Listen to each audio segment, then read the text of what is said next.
यहाँ से स्टार्ट करेंगे। जो मेंटरशिप यहाँ पर डे नंबर इसका 17 रहेगा, 17। ठीक है, 16 नंबर डे तक हम लोग यहाँ पर कर चुके थे, 17 नंबर डे रहेगा। आज यहाँ पर डेट 11 नवंबर है, राइट। तो यहाँ से देखेंगे, देखो यहाँ पे थोड़ा सा डिले हो गया क्योंकि अभी जो अपना यूकेटी का टेस्ट सीरीज है यूपीएससी प्रीलिम्स 2026 के लिए, वो निकालने के लिए थोड़ा सा बिजी था। तो अभी मार्केट में क्या 2 टेस्ट आपका आ चुका है। ठीक है, आप मार्केट से परचेस भी कर सकते हो, और या तो मैं आपको जो यूट्यूब है वहाँ पे मैं कराऊंगा, जितने भी पेपर आएंगे आपको मैं यूट्यूब पे करा दूंगा। ठीक है, आपको जैसे हार्ड कॉपी लेना है तो आप यहाँ से मार्केट से मुखर्जी नगर या करोल बाग से परचेस कर सकते हो उनको। ठीक है, तो स्टार्ट करते हैं, देखते हैं यहाँ से अपना डे नंबर 17 को। यहाँ से देखो, इसमें डे में 17 में क्या क्या टॉपिक हैं। टॉपिक इसमें यहाँ पर जो संसद है उसमें कुछ पार्ट इसके करा चुका था मैं, उसके कुछ पार्ट यहाँ पर बचे। जैसे कि यहाँ पर आपको टॉपिक पढ़ना है विधायी प्रक्रिया क्या होती है। ठीक है, लेजिस्लेटिव जो लेजिस्लेटिव जो प्रोसीजर होता है, प्रोसीजर ये क्या होता है, और साधारण धन विधेयक, वित्त विधेयक क्या होते हैं। ठीक है, इनको पारित करने की प्रक्रिया, अंतर, संयुक्त बैठक, इनका महत्व, ये सब क्या होगा, ये सब उपयोग यहाँ पर लेकर के इनके पॉइंट कर सकते हो आप। पहले तो क्या पढ़ोगे, विधायी प्रक्रिया टॉपिक है, इसको पढ़ोगे, उसी के अंतर्गत आपके सब टॉपिक में देखे जाएंगे। जैसे ये सब बताया मैंने आपको, ये देखने को मिलेंगे। इन सब के आपको की पॉइंट नोट करके बनाते जाना, क्योंकि क्वेश्चन हमेशा ज़्यादातर यहाँ से पूछता है। जैसे कि पूछिएगा क्वेश्चन कि साधारण विधेयक और धन विधेयक, वित्त विधेयक में क्या अंतर है, अपनी प्रक्रिया को समझाओ, ऐसे करके दे दे क्वेश्चन। यह बोल देगा जो धन विधेयक है वित्त विधेयक से किस प्रकार भिन्न है, और साधारण विधेयक, वित्त विधेयक और धन विधेयक तीनों की परिभाषाएं देकर समझाओ 150 वर्ड में, ऐसा बोल सकता है ना। यह बोल सकता है संयुक्त बैठक का प्रावधान हमारे संविधान में किस अनुच्छेद में किया गया, इसको व्याख्या कीजिए, और हमारे जो संविधान में क्यों यहाँ पर संयुक्त बैठक के लेकर प्रावधान करते हैं। ऐसा करके क्वेश्चन आपसे बना के पूछेगा। तो ये सब पॉइंट्स आपसे क्वेश्चन बन सकते हैं मेंस के। ठीक है, और जो 5 क्वेश्चन मैंने बनाए वो अलग बनाए मैंने। ये तो क्वेश्चन बन ही सकते हैं आपके, ये तो पढ़ना ही आपको, लेकिन जो 5 मैंने छांट के बनाए इसी टॉपिक से वो आपको करने रहेंगे। ठीक है, तो क्या विधायी प्रक्रिया पूरी हुई। उसके बाद बजट और वित्तीय कार्य इसके क्या होंगे, बजट एंड यहाँ पर जो फाइनेंशियल, इसके फाइनेंशियल फंक्शन होते हैं ये क्या होंगे, बजट के चरण क्या क्या होते हैं। ठीक है, और यहाँ पर लेखा अनुदान क्या होता है, विभिन्न प्रकार के यहाँ पर अनुदान कैसे होते हैं, संसदीय नियंत्रण में कैसे कमी और उनका समाधान होगा, ये सब आपको यहाँ से पढ़ना है। किसमें टॉपिक में आएगा, ये सब टॉपिक आपको आएगा बजट की जो वित्तीय कार्य है इसमें आपको देखने को मिलेगा। बुक जो है आपके पास एम लक्ष्मीकांत या राजेश मिश्रा सर की बुक, वहाँ से कर सकते हो, या जो भी नोट्स है आपका वहाँ से सब चीज़ कर सकते हो, क्योंकि सब टॉपिक आपके ये हमेशा पूछे जाने वाले हैं। तो क्या पॉलिटी में सब ज़्यादातर जितने भी कोचिंगों के नोट्स होते हैं वो सब मिलते जुलते होते हैं। ठीक है, क्योंकि टॉपिक उतना ही सीमित होते हैं, है ना। ज्योग्राफी में थोड़ा सा कम होता है किसी कोचिंग का, और जैसे कि साइंस टेक्नोलॉजी में कम है, तो जो अदर सब्जेक्ट होते हैं उसमें कम होते हैं। लेकिन जो पॉलिटी है, हिस्ट्री है, इकोनॉमी के सब में सेम होते हैं सब। ठीक है, तो 2 टॉपिक आपके ये हुए। तीसरा टॉपिक है संसदीय समिति, पार्लियामेंट्री कमेटी होती हैं, ये क्या होती है, इसके बारे में आपको पहले पढ़ना है क्या होती हैं पार्लियामेंट्री कमेटीज। ठीक है, उसके बाद आप इसमें आओगे पढ़ने के बाद किस स्थायी और यहाँ पर तदर्थ समिति क्या होती है इसमें। ठीक है, और किस प्रकार के कार्य होते हैं इसमें, विशेष रूप से लोक लेखा, प्राकलन और सार्वजनिक उपक्रम की समिति होती हैं, क्या क्या होती हैं, उनके बारे में आपको लिखना है। आपसे क्वेश्चन यहाँ से पूछ सकता है, कई बार क्वेश्चन यूपीएससी ने पूछा भी है इनको लेकर के। तो ये सब चीज़ें आपको यहाँ से कवर करनी मेंस के लिए। ठीक है, और प्रीलिम्स के लिए संसदीय समिति क्या होती है, ये सब बातें आपको देखना है, क्योंकि यूपीएससी क्या कर रहा है, इन्हीं मेंस के ही टॉपिक से प्रीलिम्स के क्वेश्चन निकाल रहा है। ठीक है, याद रखना है। अभी मेंटरशिप का प्रीलिम्स का क्वेश्चन भी करा रहा था, अभी थोड़ा ब्रेक लिया मैंने, अभी साथ में करके एक साथ में पूरा कराता रहूँगा इन सब टॉपिक को लेकर के। राइट, आगे टॉपिक देखते हैं 8वां नंबर। 8वां नंबर है संसदीय विशेषाधिकार और संप्रभुता। इसमें क्या है, देखो इसमें पार्लियामेंट्री यहाँ पर जो प्रिविलेजेस होते हैं, ठीक है, इनके जो प्रिविलेजेस होते हैं और इनकी सॉवरेनिटी होती है, संप्रभुता, इसको लेकर के यहाँ पर सामूहिक और यहाँ पर व्यक्तिगत विशेषाधिकार का अर्थ बताएगा, क्या इनकी महत्ता होती है, क्या इनका महत्व होता है, ये सब टॉपिक आपको पढ़ना है। ठीक है, देखो मैं जितना आपको बताते चलता हूँ टॉपिक, इतने अगर आपसे सीरियस होकर आपने अगर दिसंबर तक अच्छे से कर लिए तो कम से कम, मैं यूपीएससी बोलता हूँ, कम से कम 20 क्वेश्चन आपके सही होंगे। जितना दिन में मेंटरशिप चला रहा हूँ, ज्योग्राफी कुछ कराई, कुछ मैंने अभी पॉलिटी का कराए, और कुछ स्टार्ट करने वाला हूँ इकोनॉमिक का स्टार्ट करने वाला हूँ। ठीक है, तो कम से कम यहाँ से इतना टॉपिक करोगे तो 20 से 22 क्वेश्चन आपको पक्के से और मिलेंगे। अगर आपको कम से कम 40 नंबर चाहिए तो इतनी चीज़ें आपको अच्छे से कवर करती चलना है 3 सब्जेक्ट को लेकर के। ठीक है, एक एक चीज़ आपको फॉलो करना है, उनको मैं आपको बता भी चुका हूँ। जितने आप आंसर लिखते हो उस आंसर को एक दिन ऐसा बना लो कि उसी आंसर को 1 वीक का पूरा रिवीजन करो, याद करो कि हाँ क्या चीज़ें मैंने लिखी, क्या एक्स्ट्रा है।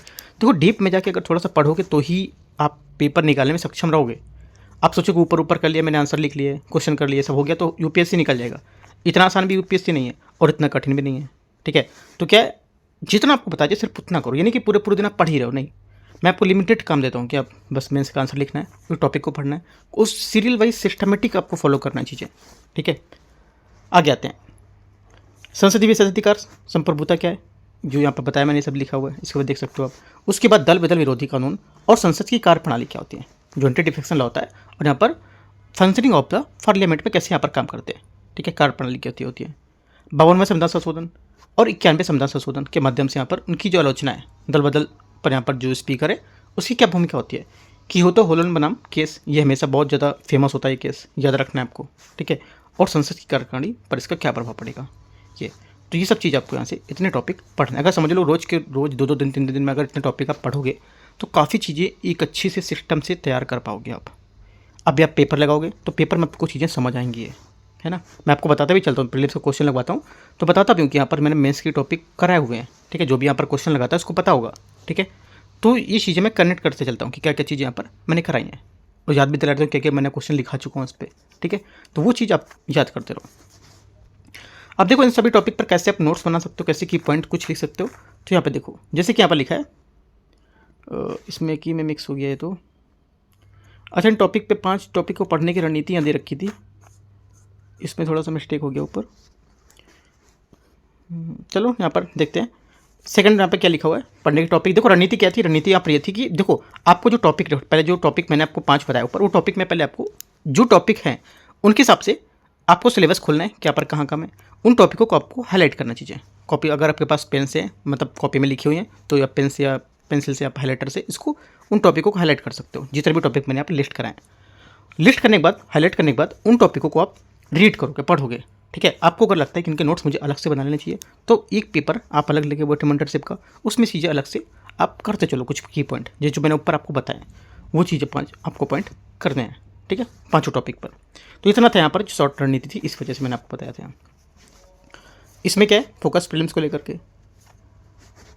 फैक्ट क्या है, अनुच्छेद यहाँ पर देखो, देखने 107 आर्टिकल है यहाँ पर, इसका फैक्ट था, ठीक है। इसी आर्टिकल में साधारण बिल को लेकर आर्टिकल 110 धन विधेयक पर बिल होता है, 112 पर वार्षिक वित्तीय विवरण, इस सब पे क्वेश्चन प्रीलिम्स में पूछ सकता है। तो प्रीलिम्स के लिए फोकस पे आप भी रख सकते हो ये, ठीक है। मुख्य अंतर क्या होता है इनका, साधारण धन विधेयक, वित्त विधेयक जो होते हैं उसके पास करने की प्रक्रिया अंतर पर स्थायी होती है, और तदर्थ और समितियों के लेकर यहाँ पर कैसे प्रकार के होते हैं वो सब देखना है। कानून क्या होता है, दल बदल विरोधी कानून जो है उसकी अनुसूची और उसके आधार पर यहाँ पर कैसे इसको निर्देश मानना होता है इसके, ठीक है। सिद्धांत लेकर के कि बजट के चरण कैसे होना चाहिए, पेश होना, आम चर्चा, विभाग, जांच, मतदान, ये सब यहाँ पे करना है आपको। तो ये सब चीज़ आपको प्रीलिम्स को इतनी चीज़ें कवर करनी है। उसी मेंस में पढ़ोगे तो मेंस में ये सब चीज़ आपके फैक्ट आएंगे, वो प्रीलिम्स में यूज होंगे ये, ठीक है।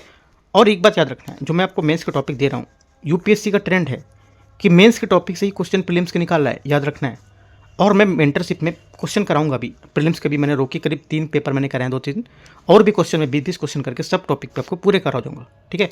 तो ये तो मैं कराऊंगा, साथ में अपने साइड से भी आपको थोड़ी मेहनत करनी है, ठीक है। कोई भी क्वेश्चन आपसे नहीं छूटना चाहिए, राइट। आगे क्या यहाँ पर है, मेंस के यहाँ पर देखो कैसे फोकस करना है मेंस में।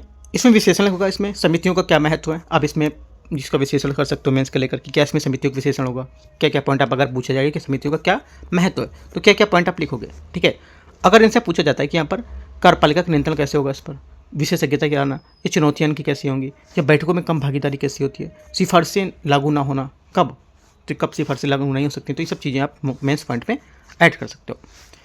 करंट आधारित में क्या ऐड करोगे, जैसे दल बदल कानून, इसकी जो प्रभावशीलता है, इस पर क्या सवाल उठेगा, स्पीकर की क्या भूमिका होती है ना, कि होतो कुलहन जो केस था उसमें लोकतांत्रिक मूल्य पर क्या प्रभाव पड़ सकता है, तो ये चीज़ आप करंट में ऐड करके लिख सकते हो चीज़ों को, ठीक है। उसके बाद यहाँ पर तुलना आलोचना, यहाँ पर दे रखा है वित्तीय नियंत्रण पर बजट से पहले, विनियोग से पूर्व और बजट के बाद, वित्तीय समिति के बाद यहाँ पर नियंत्रण का कट जो मोशन है यहाँ पर महत्व बताया जाता है, इसकी आलोचना या तुलना करने पर।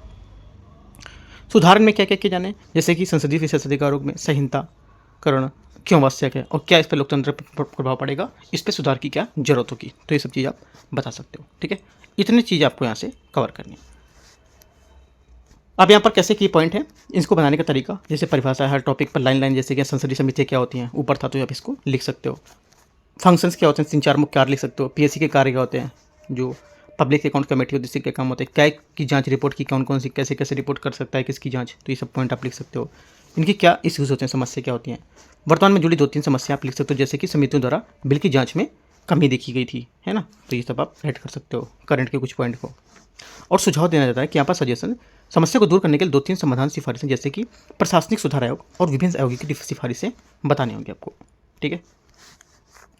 समय प्रबंधन, आपको पता है कि यहाँ पर कम से कम जिन टॉपिक्स के लिए आपको पहले से ज्ञान है या फिर पहले से आपने पढ़ा है, जैसे विधायी प्रक्रिया आपने मान लो पहले से पढ़ा है, उन्हें 1 से 2 घंटे देना है। जो आपने टॉपिक पढ़ रखे हैं 1 से 2 घंटे दो। किस पे, कहाँ से की पॉइंट हमारा गलत हो सकता है, इतनी चीज़ को देखना है, ठीक है। अधिक समय किस में देना है, जैसे संसदीय समिति, दरबदल कानून और जैसे विश्लेषणात्मक करंट अफेयर्स हैं टॉपिक्स, 3 से 4 घंटे उनको देने अभ्यास के साथ, ठीक है। तो देखो अभी क्या करना है, दिसंबर तक पूरा आपको 30 दिसंबर 31 दिसंबर तक पूरा मेंस और प्रीलिम्स साथ साथ लेके चलना है, ठीक है। इतना आपको ध्यान रखना है, क्योंकि देखो अभी क्या है, जनवरी में स्टार्ट हो जाएगा PT 365, तो आप लोग PT 365 की तरफ भागोगे, कुछ नहीं देखते हो कि दूसरा क्या है, कुछ नहीं है ना। वही सब देखना, पूरे दिन वही करना है, ये देखना है, वो सब्जेक्ट आपकी कोर सब्जेक्ट छोड़ देते हो। तो क्या करना है, मैं आपको वो भी सिस्टमेटिक ढंग से कराऊंगा कि कैसे कैसे आपको वो भी फॉलो करना है, ठीक है। तो बस अभी आप जितना ये कहता जा रहा हूँ उतना आप करो। उसके बाद मैं आपको PT 365 से भी लिंक कराऊंगा, वहाँ भी बताऊंगा कि कैसे कैसे आपको चीज़ें लिंक करना है। और साथ में PT 365 आप पढ़ते हो, उसके मैं क्वेश्चन पूरे कोशिश करूँगा 100-200 या 500 करीब क्वेश्चन लेके आऊँगा, 500 क्वेश्चन हर सब्जेक्ट के लाऊंगा मैं, ठीक है। तो आपकी कब जो वीकनेस है, जो कमी है, सब एकदम दूर हो जाएगी यहाँ से, ठीक है। तो क्या है, कंटिन्यू बस आपको करते रहना है। कुछ डाउट होगा आपको नीचे कमेंट या टेलीग्राम पे बताना है, ठीक है। क्या ये प्रॉब्लम हो रहा है पढ़ने में या कुछ डाउट है या दिक्कत है तो आप बता सकते हो, ठीक है।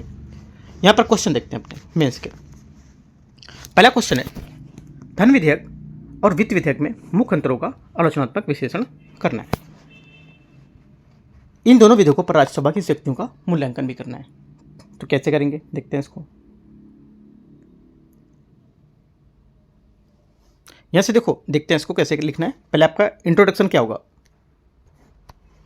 इंट्रोडक्शन में क्या होगा, इंट्रोडक्शन आप लिखोगे धन विधेयक और वित्त विधेयक के मुख्य अंतर है, इनको बताएंगे, आलोचनात्मक विश्लेषण करेंगे। तो पहली बात बताएंगे आप यहाँ पर कि जो धन विधेयक है, ठीक है, आप डेफिनेशन देंगे, बताएंगे कि यहाँ पर दोनों जो मामले हैं इसमें संबंधित, लेकिन यहाँ पर संवैधानिक प्रावधान आर्टिकल 110 और 117 और प्रक्रिया में भिन्न होते हैं, ठीक है। दोनों बार बताओगे और जब पे आर्टिकल भी कैसे कैसे अलग करते हैं आर्टिकल, वो आप आर्टिकल को बताओगे इनका, ठीक है। और एक लाइन में परिभाषित भी करोगे कि धन विधेयक आर्टिकल 110 और वित्त विधेयक आर्टिकल 117, ठीक है। ये दोनों में अंतर यहाँ पर बता दोगे, सिर्फ 2 से 3 लाइन में, इससे ऊपर नहीं जाना है, राइट। आगे उसके बाद मेन बॉडी में आएंगे। मेन बॉडी में क्या लिखना है, मेन बॉडी में आप लिखोगे, यहाँ पर बता सकते हो कि यहाँ पर जो प्रमुख अंतर स्पष्ट कर सकते हो तालिका बनाकर, जैसे कि प्रमाणीकरण बता सकते हो, क्या इनके प्रमाणीकरण हो सकते हैं, ठीक है।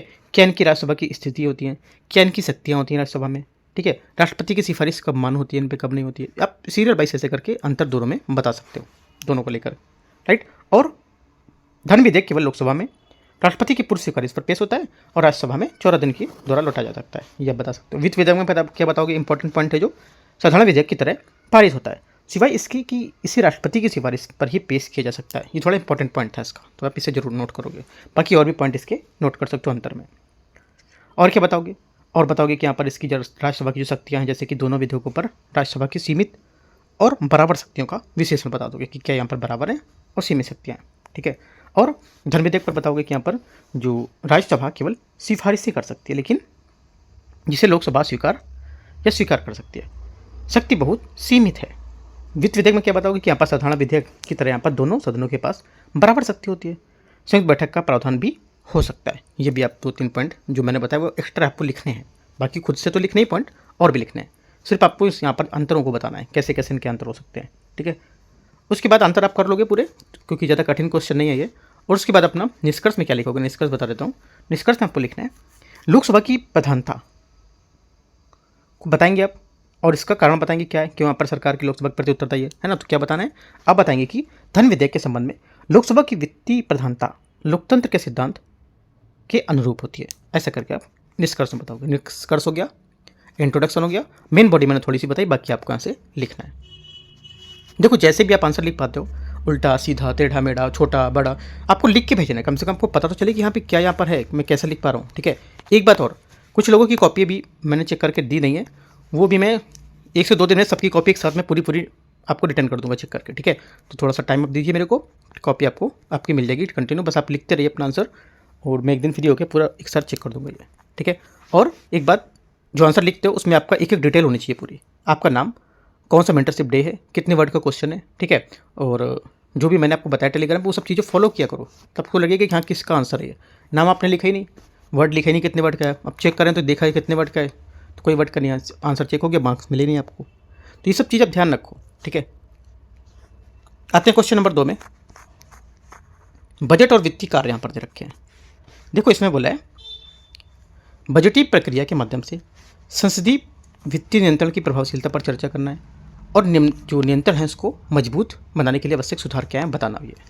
क्वेश्चन नंबर 2 है, ठीक है। तो यहाँ पे देखो क्या करना है, आपको बताएंगे कि यहाँ पर बजटीय प्रक्रिया केवल राजस्व और व्यय का लेखा जोखा नहीं है, ठीक है, बल्कि यहाँ पर कार्यपालिका पर विधायिका की जो नियंत्रण है उसका प्रमुख साधन होती है या मुख्य साधन होती है, ठीक है। आप बता देंगे बजटीय प्रक्रिया की परिभाषा के साथ इसको, तो ये आपका इंट्रोडक्शन पूरा होगा। मेन बॉडी में आपको लिखना है नियंत्रण पर बोला है कि नियंत्रण के विभिन्न चरण बताएंगे, क्या क्या उनकी प्रभावशीलता का नियंत्रण है ना, कैसे कैसे नियंत्रण करते हैं, कौन कौन से चरण बताएंगे, जैसे कि बताएंगे कि यहाँ पर क्यों प्रभावी है ना, क्योंकि यहाँ पर जो कट मोशन होता है जिसमें चर्चा होती है, अनुदान की मांग पर मतदान होता है और वित्तीय समितियाँ जांच करती हैं, और कम प्रभावी होता है ये क्योंकि यहाँ पर गिलोटिन का उपयोग बिना चर्चा के पास वोट ऑन कट अकाउंट और जो विनियोग विधेयक है उसके बिना चर्चा के पास करना होता है, ठीक है। तो ये पॉइंट आप बताओगे, इंपॉर्टेंट है थोड़ा सा, ठीक है। और कैसे यहाँ पर ये नियंत्रण और मजबूत बनाने के लिए ठोस और व्यवहारिक सुझाव दे सकता है, राइट, ये बताओगे। जैसे कि सभी मंत्रालयों के लिए स्थायी समिति की जांच अनिवार्य होती है, ठीक है। अगला पॉइंट, बजट को यहाँ पर समय से पहले पेश करने के लिए फ़ायदे भी हो सकते हैं और नुकसान भी हो सकते हैं, उस पर चर्चा करनी चाहिए। आप चर्चा करो, क्या चर्चा हो सकती है, क्या नुकसान हो सकते हैं, क्या फायदे हो सकते हैं, आप बता दोगे 2 से 3 पॉइंट में, ठीक है।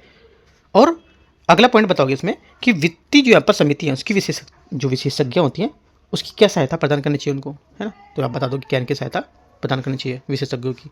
तो करीब 3 पॉइंट ये और 2 पॉइंट अपने आप से आप लिखोगे टॉपिक पढ़ के, तो इसका आंसर को पूरा करोगे मेन बॉडी को, ठीक है।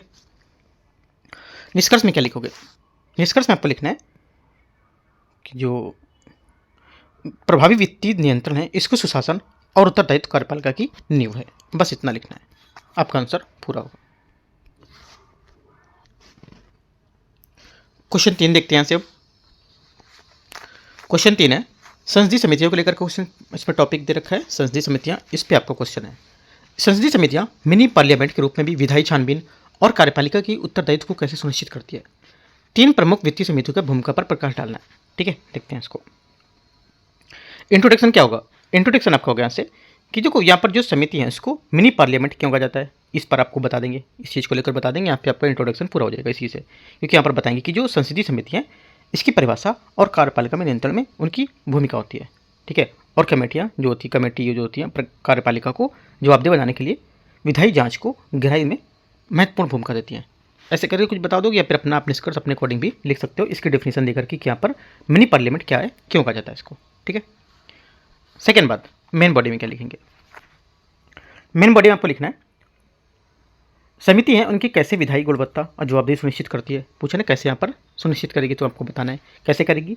आप बता सकते हो पहले पॉइंट देकर कि विधायी छानबीन करके भी कर सकती है, जैसे कि विधेयकों की गहन और जो विस्तृत जांच है वो करके, ठीक है। सेकंड पॉइंट बता सकते हो कि कार्यपालिका को उत्तरदायित्व करके, जैसे कि विभिन्न मंत्रालय हैं उनकी अनुदान मांगों की जाँच करके और अधिकारियों को बुलाकर जवाबदेही तय करके, ठीक है। तीसरा पॉइंट बता सकते हो कि यहाँ पर विशेषज्ञता उनकी होती है, जैसे कि विभिन्न क्षेत्रों में विशेषज्ञ से सलाह लेकर के भी यहाँ पर इसमें कर सकते हैं, यहाँ पर क्या इनको उत्तरदायित्व सुनिश्चित कर सकते हैं, राइट। और तीनों प्रमुख समिति जो होती है पीएससी और जो यहाँ पर समितियाँ होती हैं, ये तीनों समिति के बारे में आपसे पूछा है कि विशिष्ट कैसे काम कर सकती हैं, तो इनकी संक्षेप में आप बताएंगे। जैसे कि बताएंगे कि पीएससी जो होता है लोक लेखा समिति जो होती है ये कई रिपोर्ट की जाँच हेतु खर्चों में फिजूल खर्ची की पहचान करना, ठीक है। सेकेंड पॉइंट बता दोगे कि यहाँ पर जो एस्टिमेट कमेटी होती है, प्राक्कलन समिति होती है, ये मितव्ययिता और प्रशासनिक सुधारों का सुझाव दे सकती है, राइट। और सार्वजनिक उपक्रम की जो समिति होती है ये दक्षता और प्रबंधन के लिए जांच कर सकती है। तो ये सब पॉइंट आप 3 बता दोगे और भी 1-2 पॉइंट ऐड कर सकते हो, अपने वर्ड के हिसाब से इसको यूज करना है। जैसे कि 15 मार्क्स का है तो कम से कम 2-2, 3-3 वर्ड और लिखना है इसमें, ठीक है। 2-2, 3-3 लाइन इसमें और लिखोगे तब आपका आंसर ये पूरा होगा। मैंने की पॉइंट करके थोड़ा थोड़ा ऐड करके चीज़ें बता दी, क्या क्या चीज़ें ऐड करनी है आपको, ठीक है। उसके बाद निष्कर्ष में क्या लिखोगे, मेन बॉडी पूरी हो गई। निष्कर्ष में आपको लिखना है कि समिति के सामने जो चुनौतियाँ हैं वो बताएंगे, जैसे कि आप बताएंगे समितियों का काम संसद की आँख, कान और हाथ की तरह है जिसे सुधारों के माध्यम से मजबूत करने की आवश्यकता है, इतना निष्कर्ष आपको देना है। और इंट्रोडक्शन मैंने बता दिया, मेन बॉडी के कुछ पॉइंट मैंने बता दिए, 6-7 पॉइंट, बाकी आपको लिखने हैं इसके अंदर। ठीक है, क्वेश्चन 4 है, 150 वर्ड का है, 10 मार्क्स। संसदीय विशेषाधिकार और संप्रभुता को लेकर के है। संसदीय विशेषाधिकार की अवधारणा को स्पष्ट करें। क्या इन विशेषाधिकारों का संहिताकरण, समय की मांग और ऐसा करने में चुनौतियां हैं, बताना है। देखो यहाँ से जो हो जाएगा, क्या लिखेंगे, इंट्रोडक्शन में लिखना है आपको विशेष अधिकारों को परिभाषित करना है। ये विशेष अधिकार को जो संसद और सदस्यों को अपने कर्तव्यों को निर्भर करने में प्रदान करते हैं। कौन कौन से बताएंगे, जैसे कि बताएंगे आप संसदीय विशेषाधिकार की परिभाषा और इनका उद्देश्य क्या क्या है, जो संसद के अधिकार और गरिमा को बनाए रखता है। आर्टिकल 105 यहाँ पर उल्लेख कर देंगे, 105 का। ठीक है, ये आपका इंट्रोडक्शन हो जाएगा। मेन बॉडी में क्या आएगा, मेन बॉडी में आपको लिखना है कि जो वर्तमान विशेषाधिकार लिखित है और इससे उत्पन्न होने वाली समस्याएं उसको बताएंगे आप। ठीक है, ये क्या है, जैसे कि थोड़ा सा पॉइंट बता देता हूँ कि इसमें आप लिखोगे कि इनको क्या आवश्यकता है, अस्पष्टता का दुरुपयोग की संभावना को कम करना। ठीक है, सेकेंड पॉइंट आप बताओगे नागरिकों के मौलिक अधिकार, उसको विशेष अधिकार को संतुलित स्थापित करना। ठीक है, थर्ड पॉइंट आप बताओगे कि आपसे जो समय के साथ साथ सर्वोच्च न्यायालय के साथ जो टकराव होते रहते हैं उसको कम करना। ठीक है, तो ये सब 3 पॉइंट आप इसमें ऐड कर सकते हो इसको लेकर के। राइट, उसके बाद बोला यहाँ पर संहिताकरण में आने वाली प्रमुख व्यवहारिकता, जो राजनीतिक चुनौती है, उस पर क्या होगा। ठीक है, ये पूछ रहा है ना, तो यहाँ पे क्या होगा, इसमें आप लिखोगे कि संहिताकरण में आने वाली प्रमुख व्यवहारिक और राजनीतिक चुनौतियों पर बताओगे कि क्या क्या पॉइंट है। जैसे कि आप बता सकते हो चुनौतियाँ क्या क्या है। चुनौतियाँ बताओगे कि राजनीतिक आम सहमति की कमी है यहाँ पर। ठीक है, आशंका की असंहिताकरण के कारण संसद की सर्वोच्चता कम हो जाती है और भविष्य की नई स्थितियों के लिए यहाँ पर लचीलापन खोना होता है, मतलब यहाँ पर खो जाता है। तो ऐसे करके आप 3 पॉइंट, ये 3 मैंने पॉइंट ऊपर बता, 6 पॉइंट, और कुछ पॉइंट अपने साइड से भी ऐड करोगे इन चीज़ों के, संसदीय विशेषाधिकारों की जो यहाँ पर संहिताकरण है उसके लेकर के। ठीक है, देखो आपको आंसर जो मैं समझा रहा हूँ उस टाइप से आप आंसर लिखोगे तो ज़्यादा अच्छा रहेगा। मैंने कुछ आंसर समझाता हूँ, लोग क्या है अपना क्वेश्चन देखा और लिखना चालू हो गए, है ना। कुछ चीज़ें मैं बताता हूँ, उन्होंने वेस्ट समझ लिया, वो ठीक है वेस्ट समझ, बट अपने आप पे लिख रहे हो चीज़ें, वो भी चीज़ें ऐड करो यहाँ से जो मैं बताता जा रहा हूँ। मैं की पॉइंट कराने की वजह से आपको बताता हूँ, वरना मैं आपको टेलीग्राम पे शेयर कर दूँ, आप लिखो आप लोग आंसर। मैं थोड़ा सा प्रैक्टिस कराता हूँ कि कैसे कैसे आप क्वेश्चन, कैसे कैसे पॉइंट आप यहाँ पर नोट कर सकते हो। ठीक है, तो इस सब चीज़ों को पॉइंट आपको नोट करना है। आगे देखते हैं क्वेश्चन नंबर 5। क्वेश्चन 5 है दल बदल विरोधी कानून की कार्यप्रणाली पर संसद को लेकर के यहाँ पर क्वेश्चन होगा। देखते हैं इसमें, दल बदल विरोधी कानून राजनीतिक स्थिरता सुनिश्चित करने में सफल रहा है, लेकिन ये विधेयकों की अभिव्यक्ति की स्वतंत्रता को बाधित करता है। आलोचनात्मक परीक्षण करना है 250 वर्ड में। इसका मैं सिर्फ आपको इंट्रोडक्शन बताऊंगा और सिर्फ निष्कर्ष बताऊंगा, मेन बॉडी आपको अपने आप से लिखना है। ठीक है, इंट्रोडक्शन में आप लिखेंगे कि जो इसका, देखो स्टार्ट कर सकते हो यहाँ से आंसर अपना, कि जो दल बदल विरोधी कानून है 52वां संविधान संशोधन 1985 में, इसकी अनुसूची 10 के तहत उल्लेख किया गया है। यहाँ पर आप बता दोगे, ऐसे करके थोड़ी बात करके बताते जाओगे। जैसे कि बता दोगे कि यहाँ पर दल बदल की परिभाषा बता दोगे क्या होता है ना, और यहाँ पर 10वीं अनुसूची में उल्लेख किया गया, तो ये सबको लेकर के थोड़ी सी बात बता दोगे। इंट्रोडक्शन आपका यहाँ से हो जाएगा। ठीक है, मेन बॉडी में क्या की पॉइंट रखना, मैं सिर्फ की पॉइंट बता देता हूँ। की पॉइंट आप रखोगे, जैसे कि आप बताओगे कि यहाँ पर ये कानून राजनीतिक स्थिरता और विधानिक सुविधा को लेकर कैसे सुनिश्चित करता है, ये बताओगे बात। ठीक है, इसमें 7-8 बात आप बताओगे इसी पॉइंट में। अगला पॉइंट बताओगे ये कानून जो कानून विधायक होते हैं उनकी स्वतंत्रता कैसे बाधित करता है और इसकी आलोचना क्या होती है ना। विधायकों की व्यक्ति स्वतंत्रता को कैसे बाधित करता है, इनकी आलोचना बतानी है। तो कैसे बाधित करेगा, इस पॉइंट में यहाँ पर कौन सा पॉइंट लिखोगे आप, यहाँ पर लिखोगे, बताओगे कि यहाँ पर क्या इनकी आलोचना है। ठीक है, कैसे विधायक पार्टी को तनाशाही अधीन कर देता है। अगले पॉइंट में बता दोगे क्या यहाँ पर विधायक को निर्वाचन के क्षेत्र में आवाज़ बनने से रोकना। ठीक है, स्पीकर की भूमिका का राजनीतिकरण करना, नेक समीक्षा को लेकर इसमें विषय शामिल करना, और केवल विलय को छूट देना, ये विभाजन को नहीं देना, है ना। ऐसे करके आप पॉइंट इसमें ऐड कर सकते हो, बता सकते हो। ये क्वेश्चन अपने मन से भी आप लिख सकते हो, टॉपिक को पढ़ के, और इस क्वेश्चन को अपने मन से ऐड कर सकते हो। निष्कर्ष में क्या लिखोगे, निष्कर्ष में लिखना है कि यहाँ पर कानून के जो सुधार है उसमें, जैसे कि यहाँ पर अविश्वास प्रस्ताव जैसे महत्वपूर्ण मत को लेकर सीमित करना और सुझाव देना ताकि संतुलन बना जा सके। राइट, और यहाँ पे भी ऐड कर सकते हो निष्कर्ष में फिर से नई बात को लेकर, जैसे कानूनी स्थिरता के लिए आवश्यक है, लेकिन इसे लोकतांत्रिक बहस और विधायकों की अभिव्यक्ति की स्वतंत्रता के बीच संतुलन स्थापित करना चाहिए। ये चीज़ आप ऐड करोगे इसमें, काफ़ी अच्छा रहेगा ये।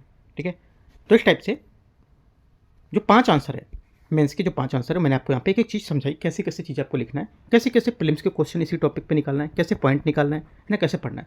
तो एक दिन का पूरा शेड्यूल आप बना के रखो। कम से कम मैं आपको 2 दिन देता हूँ, आधा दिन आज मिलेगा, आधा दिन आपका कल का और आधा दिन अगले दिन का। तो 2 दिन आपका होता है। ये भी नहीं कहता हूँ 2 दिन आप पूरा ये सब करो, नहीं। आप आधा टाइम इसको दे दो, आधा टाइम जो भी सब्जेक्ट आप कर रहे हो वो सब्जेक्ट करो, ठीक है। वो भी पढ़ना ही होगा वो भी, ठीक है। तो ये क्या है, सीधे से अपना इस टॉपिक को कवर करते चलो और एक एक अच्छे से नोट्स बनाते चलो। लास्ट टाइम तक आपका एक अच्छा सा नोट्स तैयार हो जाएगा, उन सबको आपको रिवीजन करते रहना है, राइट। बाकी कुछ डाउट रहेगा आप नीचे कमेंट में पूछ सकते हो। और टेस्ट सीरीज मैंने आज यूकेटी की डाली हुई है, जो अपना चैनल है उसकी फर्स्ट टेस्ट सीरीज है ज्योग्राफी का, टेस्ट 1 फिजिकल ज्योग्राफी, वो मैंने कवर कराई पहला, ठीक है। और इसका पार्ट 2 कल सुबह फिर से कराएंगे। बाकी कुछ डाउट रहेगा आप नीचे कमेंट में पूछ सकते हो, right. All the best, thank you.